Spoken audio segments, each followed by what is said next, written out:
Tak kapok-kapok, bagian pengadaan YG berinisial M berulah lagi. Pancur Batu.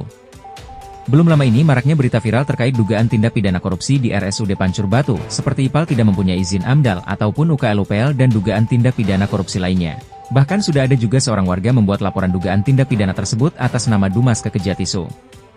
Dan seperti tidak ada kapoknya bagian pengadaan yang berinisial M berulah lagi, kabarnya menurut data pembangunan gedung farmasi senilai Rp695.640.000 dan yang dikeluarkan bagian pengadaan senilai Rp480.488.000. Sungguh sakti bak kebal hukum terduga pelaku tindak pidana korupsi bagian pengadaan yang berinisial M ini. Kami masyarakat Pancur Batu berharap kepada aparat penegak hukum segera menindak terduga pelaku yang ada di Indonesia ini. Manajemen RSUD Pancur Batu lagi-lagi bertingkah diduga tahan gaji tenaga honorer.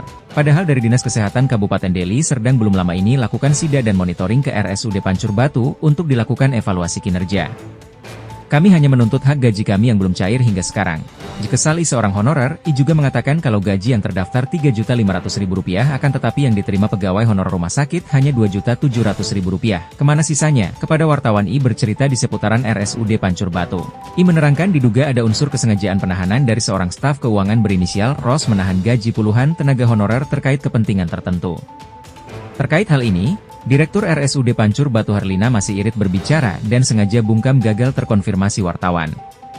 Terpisah, seorang warga Pancur, berinisial S menyatakan, bahwa manajemen RSUD Pancur Batu terkesan amburadul dengan adanya dugaan penyalahgunaan anggaran, selain merugikan tenaga honorer juga merugikan keuangan negara.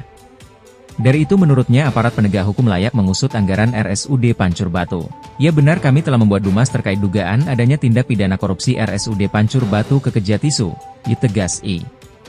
Menurutnya, pihak Kejatisu melalui staf PTSP Elizabeth telah menyatakan, bahwa pihaknya telah meneliti dumas RSUD Pancur Batu, dan telah sampai ke meja pimpinan Kejatisu. Kami berharap tidak ada sistem tebang pilih untuk dugaan tindak pidana ini, itu tuturnya. Selain itu, adanya monitoring dan evaluasi dari Kadiskes ke RSUD Pancur Batu beberapa waktu lalu menemukan terkait IPAL yang tidak mempunyai izin AMDAL ataupun UKL-UPL dari situ menunjukkan kinerja manajemen RSUD Pancur Batu itu amburadul. Hasil audit Inspektorat Deli Serdang terselubung seolah ada dugaan kuat indikasi tindak pidana di RSUD Pancur Batu.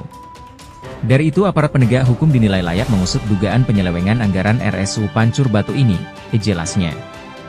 Dharma Girsang melaporkan.